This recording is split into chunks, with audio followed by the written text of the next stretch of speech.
High five. 1, 2, 3, 4, 5. Rich's Top 5. All right, here we go. My top 5 other matchups of Week 16. Number 5 on the list, Steelers, Lions. Hey. Lions have 3 times as many losses as last season right now, 3. And they do have still a 45% chance to make the postseason, while Pittsburgh's trying to win its first division since 2020. And Rodgers, a.k.a. Aaron Rodgers, is back in Detroit. One last toe touch into the world of the NFC North for the king of it for all those years.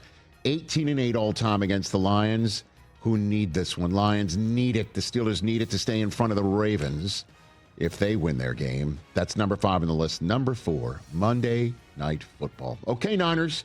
Seahawks won. You've got a win against them already. All you got to do is just stay one game behind the Seahawks going into Week 18, and then you beat them at home, and you get a chance to win the division and maybe the NFC. That's what's in the mix. Crazy. As they head to Indianapolis to take on a Colts team that desperately needs the win. Once upon a time, 7-1, now 8-6. And Phillip Rivers, Baby. his first career start back in 2006 came on Monday Night Football for Marty Schottenheimer's Chargers. He beat the Oakland Raiders 27-0. He's lost his last 5 on Monday night. He is, however, career 4-0 against the 49ers. Go figure. Phillip Rivers in front of the whole country. Come on now. On Monday Night Football is number 4 on the list. Number 3, Tampa at Carolina. First of 2 games over the final 3 weeks. They're tied at 7-7 apiece. The Bucs have won 5 straight, 9 of their last 10 against Carolina. Both teams, however, coming off of losses in which they led by 10 or more points. It's the first meeting in Week 5 or later with both of these teams at 500 or above since the 9-3 teams met in Week 14 of 2008. The Panthers won. They won the division, and the Bucs missed the playoffs. That's number 3 on the list. Baker Mayfield back in a spot where he once upon a time worked the scout team defense. He wants to beat this franchise in the worst way. And, of course, there's Bryce Young and the Panthers trying to break through. Can't wait for that one. Number 2, Duval at Denver. Jaguars and Broncos. The Broncos currently have a 70% chance at the 1 seed right now, while the Jacksonville Jaguars have 10 wins for the first time since the 2017 team that went to the AFC Championship game. Here's a good one. The last time the Jaguars had 11 wins, which they would have if they beat the Denver Broncos, 2007, when Liam Cohen was the quarterback at UMass and Trevor Lawrence was 8. The last time Jacksonville played a game in which both teams had 10 or more wins was Week 16, 1999, when Steve McNair accounted for 5 touchdowns in a blowout win against Jacksonville. It's been a while since Jacksonville's played in a game like this, measuring stick time for the Jaguars. But number 1 on the list is the 212th all-time meeting between the Packers and the Bears on Saturday on Fox on Saturday night. The winner clinches a playoff spot if the Lions lose to Pittsburgh. This is the latest the Packers and Bears game has determined the division lead since Week 14's game.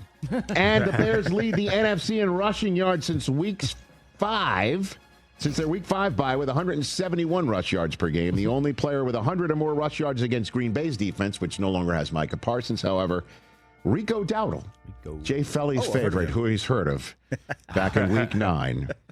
And those are my top 5 matchups of Week 15 presented by Hyundai right here on the Rich Eisen Show on ESPN2, Disney Plus, the ESPN app, and ESPN Radio, whose audience we say goodbye to until hour 3 with Mike McDonald of the Seattle Seahawks coming up. Hit it. I got one more. I did not know this. And I'm glad you played Cooper.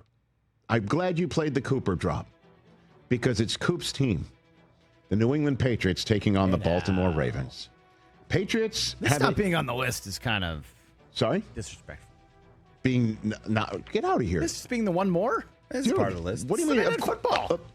I understand it's Sunday Night Football, but I don't know. I had a 7. I'm not going to defend myself to you.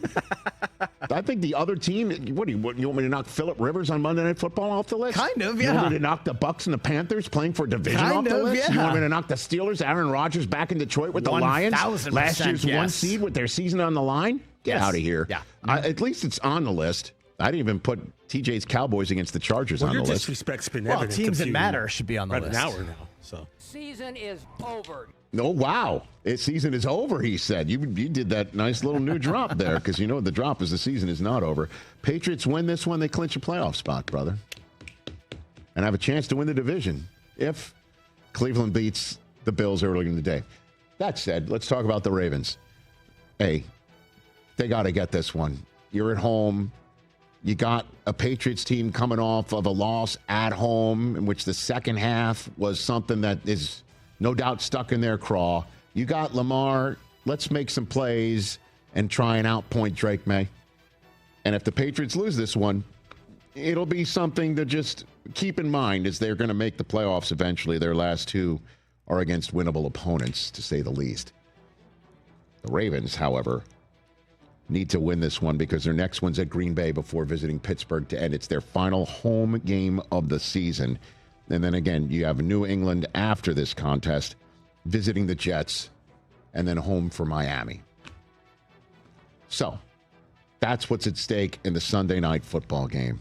Hey, you made it all the way to the end. Thanks for that. Check us out every single day streaming live on Disney Plus and the ESPN app 12 to 3 Eastern.